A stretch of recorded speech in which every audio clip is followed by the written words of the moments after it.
Ефір АТР триває. Інформаційну естафету приймаю я, Альвіна Цибулаєва. Найближчі 3 години про все, що стосується окупованого Криму, Донбасу та материкової України, говоритимо наживо, тож робіть АТР гучніше.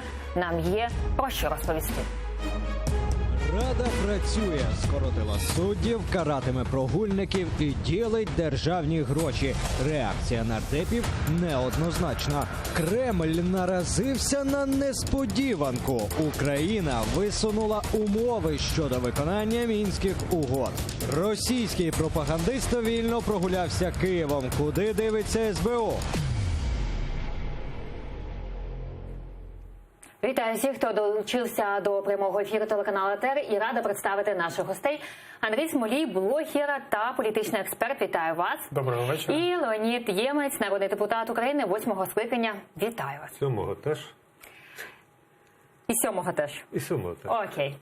І ось Батьківщина закликає не продавати землю. Нардеп фракції Сергій Соболєв застерігає, ризикуємо повернутися до Голодомору. Ви не маєте права, згідно з Конституцією, давати право на продаж земель сільгосппризначення. Читайте Конституцію. Ви не маєте права дозволити іноземцям купувати цю землю. Ви хочете так званий ринок землі для того, щоб в Україні знову був Голодомор? Невже не зрозуміло, що фермер, який працює на землі, завжди підтримує село, школу, дитячий садочок? Хто буде підтримувати? Великі агрохолдинги? А ось народний депутат позафракційний Сергій Лабазюк розповів нам, як проходило засідання аграрного комітету. Давайте його послухаємо. Є представники профільних асоціацій аграрних. Люди вимагають зняти урядовий законопроект про обіг землі з розгляду і рекомендують, щоб комітет проголосував за проведення референдуму по обговоренню, виставляти чи ні на продаж сільськогосподарську землю. Тобто атмосфера насправді досить зараз складна. Не вдалося обговорити ні одного з законопроектів. Якраз йде зараз ця жвава дискусія. Ну, як на мене, я бачу, що все сходиться до того, що швидше за все голова комітету буде закривати сьогодні засідання. І ось відомо, що засідання закрилися і перенесли на п'ятницю, але поговоримо щодо продажу землі. Як ви ставитеся до цього питання і чи потрібно взагалі продавати землю? Леоніда. Ну, по-перше, дійсно, згідно Конституції, земля є власністю українського народу. І звучить шикарно. От ми є власниками української землі. Тільки от питання до кожного, хто нас дивиться, насправді, наскільки вони відчувають, що вони є власником землі? Чи отримують вони прибутки від того, що вони є власниками землі? Чи здатні вони, а власність передбачає як мінімум 3 частини. Це право розпорядження, право користування і право володіння. Ну, здатні вони цю землю продати? Чи здатні вони з цієї землі отримувати доход? Ну, я вам скажу, 90% скажуть, що ні.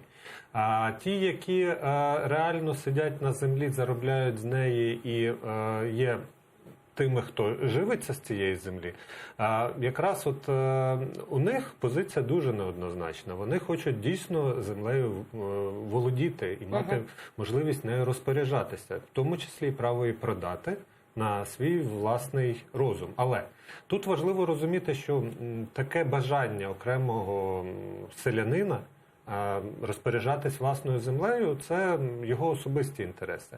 А коли ми на це дивимося трошки ширше, то ми розуміємо, наскільки можна зловживати ідеєю продажу української землі. І тут якраз норма Конституції має на увазі трошки глибшу суть, а саме, що саме український народ, не окремий громадянин, а український народ в цілому є власником української землі. І ця земля має залишитись і назавжди за українським народом. І оце має бути суттю вирішення цього питання. Якщо ж законодавець вирішить відійти, я можу рекомендувати йому зробити лише одне – передбачити перед цим законодавство, яке забезпечить інтереси і права української громади, перш за все. А головне – надати громаді українській можливість ознайомитись з законопроектом, а не, як завжди, кіт в мішку. Андрій, як ви ставитеся? Чи втратимо ми інтереси України і український народ, саме ті, які і живе, і виробляє землю? Насправді потрібно дійсно було б Україні вже давно рухатися до тих європейських стандартів, які, власне, є, в тому числі і в наших сусідніх державах. Що стосується ринку землі, що стосується земельного банку, в принципі, це є абсолютно добра ініціатива з точки зору такого ідеалізму, так би мовити. Але є, звичайно, певні перестороги. Я розумію, чому певна частина населення, чому певна частина більш таких активних громадян виступає проти, тому що в Україні наразі іде війна із російським агресором, це перше. І друге, звичайно, це питання, власне, до законодавця. Як буде конкретно виписаний цей законопроект? Так, тобто можна абсолютно по-різному прописати цей законопроект, можна абсолютно різні правки потім внести між першим і другим читанням, і розуміючи те, що у нас фактично наразі є монобільшість, вони можуть робити все, що завгодно. І є, звичайно, певні застереження того, чи буде ця земля продаватися, наприклад, іноземцям. В яких, власне, об'ємах можна буде продати землю, наприклад, одній особі чи одній юридичній особі. Тобто у них ще є багато над чим попрацювати? Звичайно, в них є багато над чим попрацювати, і перш за все вони повинні інформувати суспільство і пояснювати конкретно, які норми будуть прописані в цьому законодавстві. Тому що дійсно можна прописати законодавство так, що українська земля дійсно опиниться в руках 2, 3, 4 компаній, які, власне, будуть нею потім. Особливо, якщо таке завдання і стоїть під час написання. Так, особливо, власне, в рамках того, що наш уряд хоче досягти нереальних показників ВВП, 8-9%, а без, власне, цього масового продажу землі, без такого собі залучення інвестицій, це практично нереально. Тому, власне, тут питання, які завдання ставить перед собою нова влада. Чи дійсно запровадити ринок землі? Подивимося, як нова влада взагалі працює у Верховній Раді. Ось голова фракції «Слуга народу» Давид Арахамія розповів, як каратимуть нардепів за прогули. Якщо не можна звільняти, давайте хоча б будемо штрафувати. Да? І тому ми штрафуємо за системне,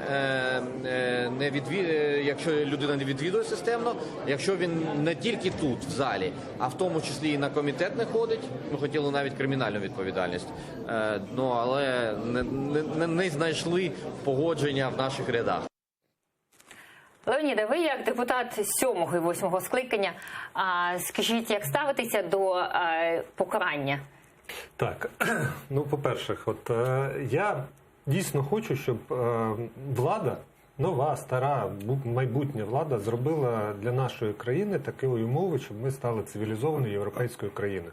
І те, що депутати ходять і працюють, є необхідною частиною цивілізованої України.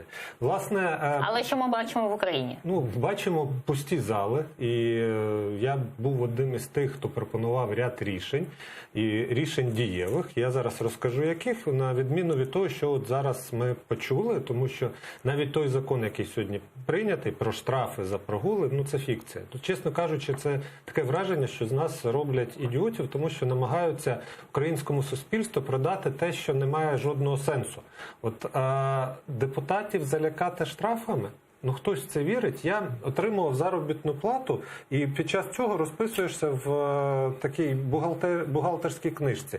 І ті, хто не отримують зарплату, їх там переносять наступне. Ви прогулювали роботу в Верховній Раді? У мене прогулів з причин, не пов'язаних з роботою, не було. Тобто це або відрядження були, або відрядження, і там хвороби було буквально декілька днів за 7 років. Але на сайті написано, що ви 31 раз були відсутні.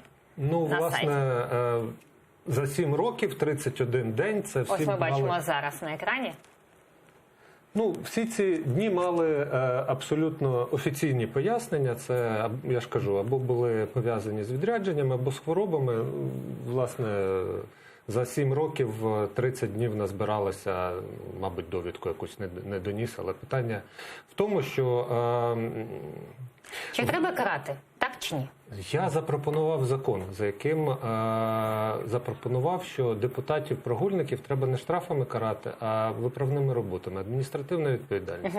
Взяв мітлу, пішов на вулицю прибирати за власне відсутність на робочому місці. Може, колись ми побачимо, як Я думаю, що дивіться, ця опція вона буде працювати. Її достатньо лише прийняти. Не прийняли ми її в минулому скликанні, тому що ці депутати, які не отримали зарплати, яких штрафом не залякати, вони прибігли до мене от з такими волоссями і почали кричати: аля, що ти робиш, як мене там власника холдингу вигнать на вулицю. Андрій, як ви гадаєте, чи потрібно карати депутатів, за яких голосували один з вас? Дивіться, однозначно народні депутати повинні ходити на засідання і повинні працювати. А яке покарання мають вони понести? Що стосується цього покарання, яке, власне, сьогодні було презентовано у Верховній Раді, я так само дуже скептично до цього ставлюся. Чому? Тому що ті народні депутати, які дійсно хочуть працювати, вони будуть працювати. Ті народні депутати, які, в принципі, або займаються бізнесом, або мають значні кошти, або мають якісь інші інтереси. Давайте дивитись правді в очі. Їм та зарплата, вона не особливо має велике значення. І ті депутати, яким вона не має значення, вони як не ходять, так і ходити не будуть. Тому, власне, оцей законопроект, який презентували «Слуги народу», він фактично є такою собі профанацією. Він, по суті, покликаний просто в черговий раз таким популістичним методом показати населенню, що ми щось нібито робимо для того, щоб депутати ходили. А давайте подивимося, що роблять саме Кучма. Ось речниця Леоніда Кучма, яка представляє Україну в Мінську, розповіла, які саме вимоги висунути для виконання угод. Давайте подивимось. Виконання політичного блоку Мінських угод є можливим виключно за умови розпуску квазі-угрупувань ЛДНР, обов'язкове і повне припинення вогню та забезпечення ефективного моніторингу СММ ОБСЄ на всій території України. Черговий пункт – виведення з території України збройних формувань іноземних військ і військової техніки та розведення сил та засобів вздовж всієї лінії зіткнення. Серед іншого, забезпечення роботи Центральної виборчої комісії України, українських політичних партій, засобів масової інформації та іноземних спостерігачів. Обов'язковою умовою є й встановлення контролю за непідконтрольною Україні ділянкою українсько-російського кордону. І ось ми побачили, які умови висунула Україна. Наскільки ми це побачимо вже в реальності, на практиці? Чи на такі умови піде і Росія, яка і саме увірвалася в нашу країну? Питання риторичне. Росія не піде на ці умови, допоки її не примусять. Добровільно точно не піде. Примусити Росію можна двома способами. Перший – військовий. Це коли ми і наші міжнародні партнери пліч-опліч станемо і відіб'ємо російського агресора назад і доженемо його до Москви, власне. Але наші міжнародні партнери не готові сьогодні ставати з нами в боротьбі з Росією, брати участь. Як гадаєте, чому саме?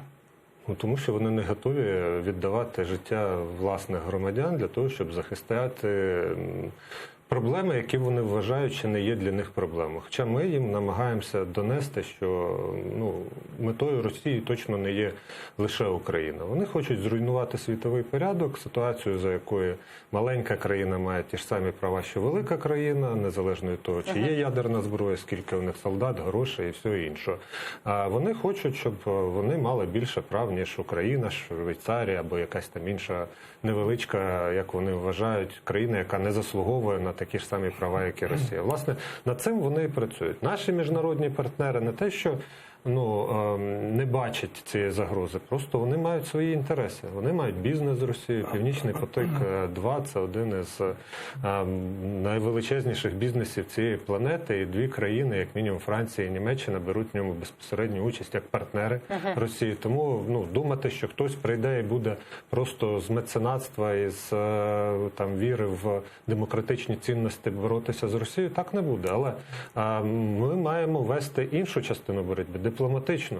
Тому що тут у нас є аргументи і є правила і міжнародні домовленості, які європейські країни не готові порушувати. І в дипломатичному полі, на дипломатичній війні ми можемо Росію перемагати. Санкції проти Росії призвели до того, що Росія втратила за період війни більше 170 мільярдів доларів.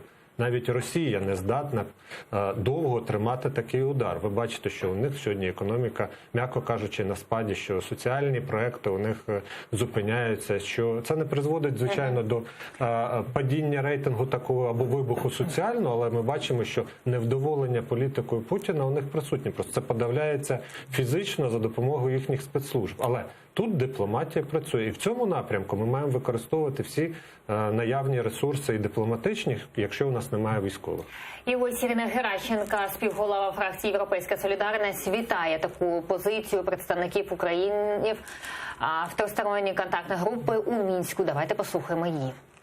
Я вважаю, це абсолютно правильна заява, і я вважаю, що дуже мудро, що переговорна група тристороння контактна наголосила, що ключовим є безпекове питання, що ніякого розведення не може відбуватися в визначених місцях Золоте і Петровське без того, що там не перестануть стріляти, не буде зафіксовано стале перемир'я, бодай 7 днів.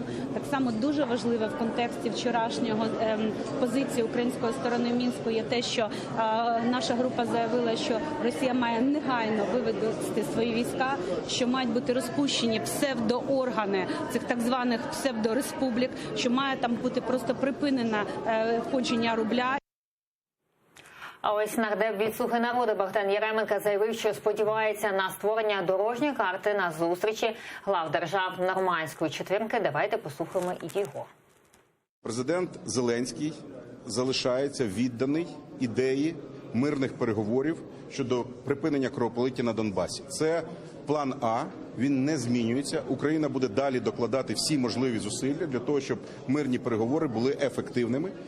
Для того, щоб відбулася зустріч в нормандському форматі, в ході якої можна буде обговорити лідерам держави і, сподіваємось, затвердити дорожню карту мирного процесу, яка фактично буде базуватися на мінських домовленостей, але, можливо, дозволить скоригувати певні підходи, які за 5 років довели свою нездатність.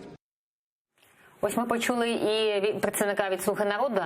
Як ви гадаєте, наскільки це ми побачимо цю дорожню карту і наскільки в нормандському форматі, де має відбутися зустріч, все ж таки цю так звану формулу Штайнмаєра здійсниться ця формула на практиці?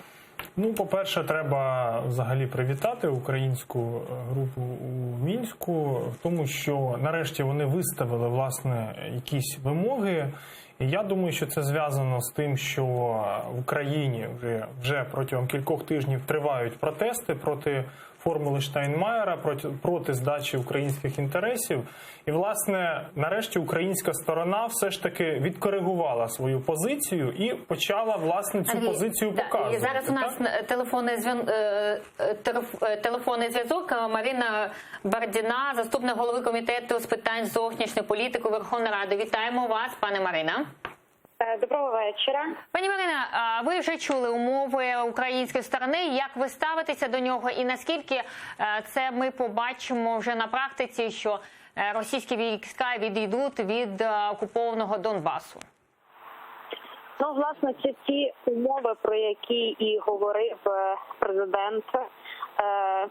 Він казав, що, власне, виконання політичного блоку мають передувати низка безпекових питань реалізації їх. І нічого такого незвичайного ми в цих умовах не побачили. Власне, це є оці вимоги по виконанню безпекової частини важливої для України. Андрій, і зараз у нас на телефонний зв'язок Марина Бардіна, заступник голови комітету з питань зовнішньої політики Верховної Ради. Вітаємо вас, пане Марина. Доброго вечора. Пані Марина, ви вже чули умови української сторони. Як ви ставитеся до нього і наскільки це ми побачимо вже на практиці, що російські війська відійдуть від окупованого Донбасу? Ну, власне, Зрозуміла. Пані Марина, ми знаємо, що ви дуже поспішаєте до комітету «Слуга народу», так, там засідання буде. Про що будете там розповідати, про що буде йти мова? Ой, якщо чесно, не знаю порядку денного, тому що тільки закінчився один наш комітет, зараз інша зустріч. Тому в такому потоці інформації я не скажу зараз чітко, який порядок денний у нас наступної зустрічі. Пані Марина, ви будете говорити про бюджет на засіданні фракції сьогодні? Я не впевнена, не можу прокоментувати просто порядку денного. Дякуємо вам. Марина Бардіна, заступник голови комітету з питань зовнішньої політики, була з нами на зв'язку. Якщо можна, я продовжу. Тому, власне, реагуючи на ті протести, особливо на, власне, марш, який відбувся 14 жовтня у Києві і взагалі в багатьох містах України, все ж таки влада підкоригувала свою позицію, почала ставити якісь певні умови. Зокрема, що стосується кордону, зокрема, що стосується і, так би мовити, ліквідації взагалі назви, поняття такого, як терористичні ДНР, ЛНР, так, тому це можна лише привітати. Що стосується, власне, Російської Федерації, Російська Федерація, я думаю, не пішла б навіть на ті капітулянські умови, про які, власне, вони говорили, тому що будь-яка поступка. Ось щодо поступки, у нас є цитата, ось речник президента Росії Дмитрій Пісков заявив, що такі умови України є для Кремля незрозумілою. Це знову, як то кажуть, нові вхідні. Походу надходять нові вхідні від української сторони. Тут можна сміливо сказати, що такі нові вхідні вельми несподівані і для Москви, і для Берліна, і для Парижа. Тут поки важко коментувати, що означає це відхід від Мінських угод, що означає це відмову від раніше взятих зобов'язань і раніше поставлених підписів. Наразі незрозуміло. Ось ми почули Піскова. Тому Російська Федерація на жодні умови, звичайно, не піде.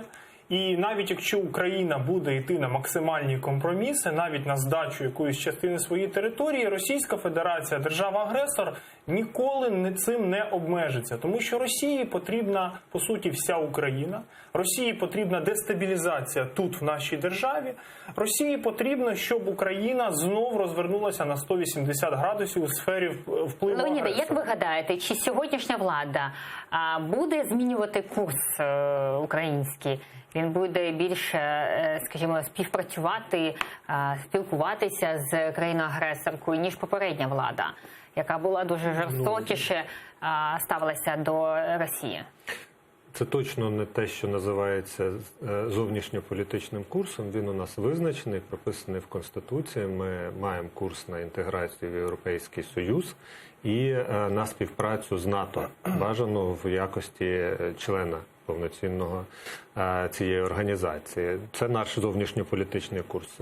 В рамках нього можуть бути різні дипломатичні ходи, але я абсолютно вважаю, що така риторика, яка прозвучала зараз, є наслідком дійсно тих суспільних проявів неприпустимості будь-яких елементів, які можна було б навіть викликали, щоб підозру в можливій капітуляції. Ще ж мова не йде. Ні про капітуляцію, ні про якісь навіть елементи. Ніхто не бачив навіть, я не впевнений, що хтось навіть уявляє собі десь там в недрах Офісу Президента або ще десь, як має виглядати проект закону про окуповані території, чи закон про амністію. Тобто навіть тексту, навіть ідеї ще ніякої не озвучувало, але українське суспільство чітко дало зрозуміти владі, що є червона лінія, яку вона не радить владі переступати. Ця червона лінія означає, що ми дуже переживаємо за те, яким курсом рухається наша країна,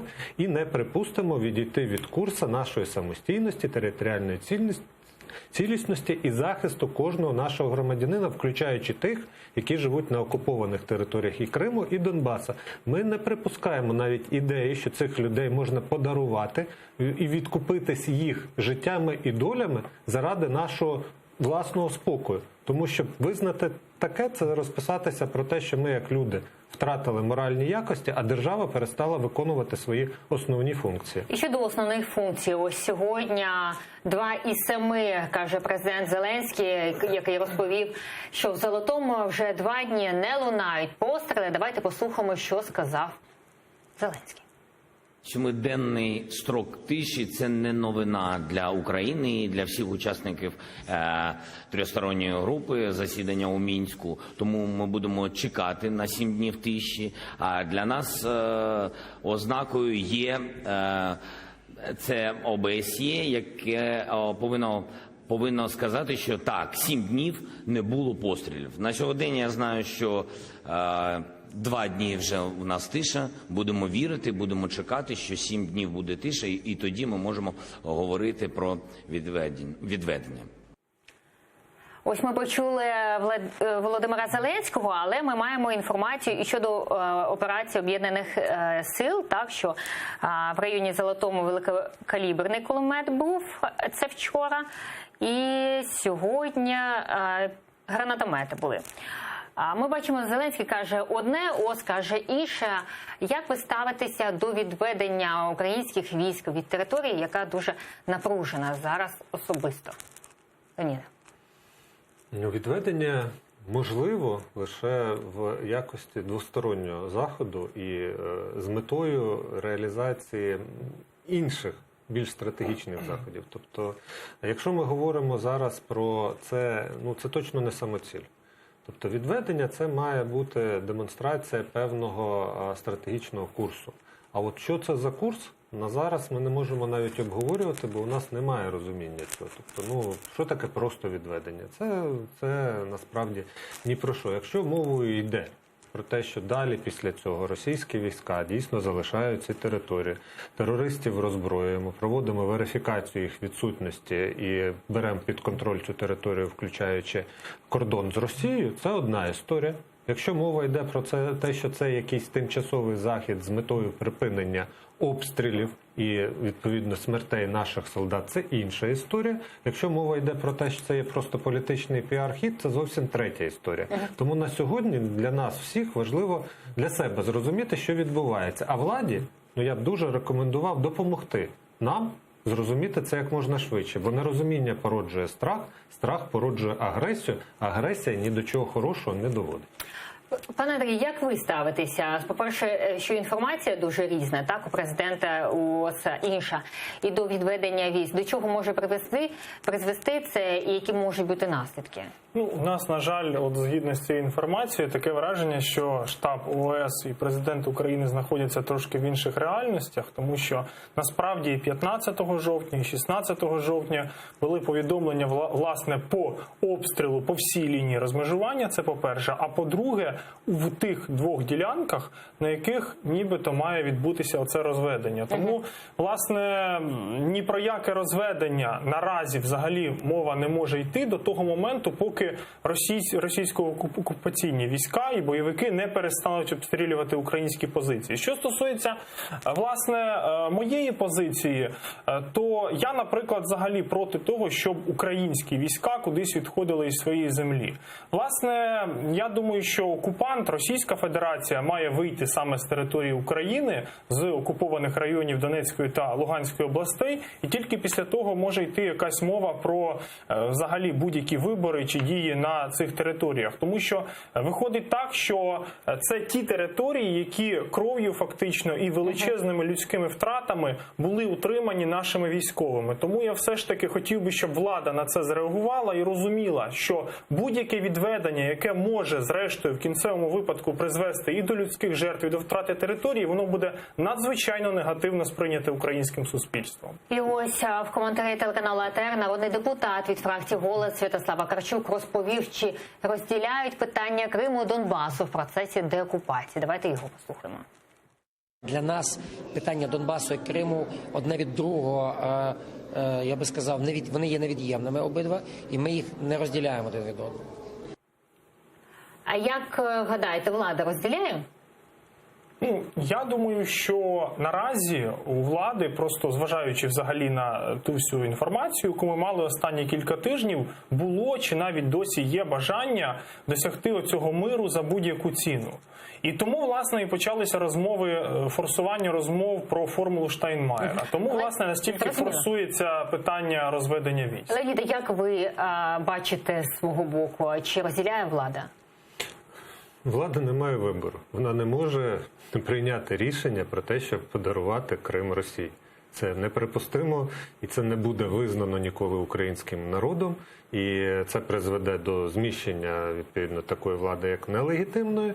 І, знову ж таки, до жодних юридичних наслідків це не призведе. Тому, розуміючи все це і сподіваючись, що в них навіть бажання такого не виникає, я переконаний, що якщо ми дивимося стратегічно вперед, то рано чи пізно, чи з Путіним, чи вже без Путіна, який теж не вічний, але нова влада Росії, яка захоче повернутися до світової співдружності не як ізгой, а як повноцінний учасник і бізнес, і політичних, і економічних процесів, вони вимушені будуть повернути Крим Україні, тому що з юридичної точки зору це постійна виразка на будь-яких процесах, що політичних, що економічних, в яких бере участь Росія, і без цього питання щодо участі Росії вирішено не буде. Наше завдання, як країни, не відмовитись самим від Криму. І тоді рано чи пізно він повернеться до нас. Продовжимо щодо агресії. Ось з трибуни Верховної Ради народний депутат від фракції «Європейська солідарність» Олексій Гончаренко закликав правоохоронців відреагувати на приїзд російського пропагандиста Бориса Корчевнікова. Давайте послухаємо Гончаренка. І в нас тепер Корчевніков – це телеканал «Спас», російський пропагандист, який отримав орден за звільнення Криму від Путіна, ходить по Києву і постить картинки. І все нормально, і ніяка СБУ їм не займається. Це якийсь спас на крові. Якщо б в нас було СБУ справжнє, він би мав зараз свій корпункт в Лук'янівському СІЗО. Але замість цього він постить в Інстаграмі, як він ходить по Києву. І в СБУ вже відреагували, кажуть, треба було попереджати раніше. Давайте послухаємо слова речниці СБУ Олени Гетлянської. Їх тисячі, їх сотні, усіх не відслідкуєш. Тому ми завжди просимо журналістів нам допомагати, звертати увагу. Якби ви нам подзвонили до того, як переїхав, то, можливо, ми б розглянули його справу і заборонили йому заздалегідь в'їзд. Ось ми почули депутати СБУ, як сталося так, що російські пропагандисти вільно виїжджають в Україну, фоткаються біля Майдану, де саме був, де захищали наші українці нашу державу. Леоніда, що це таке? Потрібно вводити візовий режим з Росією. Така ситуація стане в принципі неможлива, тому що зараз ми маємо реагувати на те, що хтось безконтрольно тиняється кордоном в той час, коли ми воюємо з Росією. Приїхав, поїхав, ніхто не знає. СБУ, як ми бачимо з їх слів, взагалі без поняття, хто куди їздить і чим тут займається. Що, неприпустимо, це диверсант чи ще хтось. Це раз. Візовий режим – це елемент безпеки нашої держави. По-друге, слухайте, якщо хтось із нас поїде зараз в Москву, я абсолютно переконаний, назад ми вже не повернемо. Ми станемо черговим заручником, будемо звинувачені в тому, що ми захоплювали там Грозний або ще щось в той час, як наші спецслужби, вибачте, хлопають вухами і дозволяють, очевидно, це ж не просто людина, це активний російський пропагандист, і їх пересувають, як мінімум їх фейсбуки мають відслідковуватись. Якщо він сам постить, що він всередині Києва, він же не телепортується звідси до себе назад в Росію. Він має, приїхав якось, має звідси поїхати. Часу, як на мене, отак достатньо. Професійності, очевидно, не вистачає. Пане Андріє, це однозначно ганьба для українських спецслужб.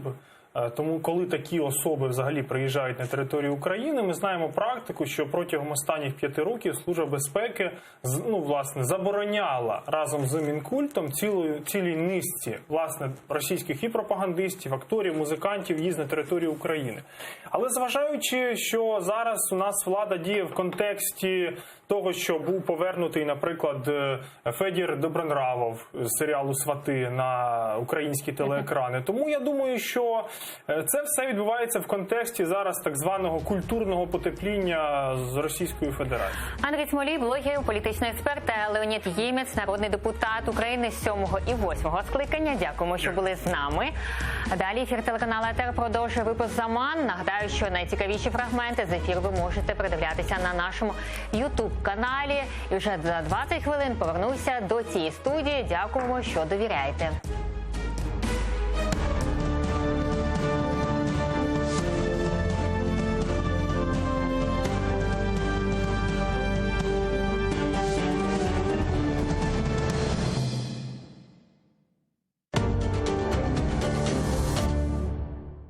Ердоган офіційно прийняв делегацію так званих депутатів з окупованого Криму. Про що говорили і до чого прийшли, та як на це відреагували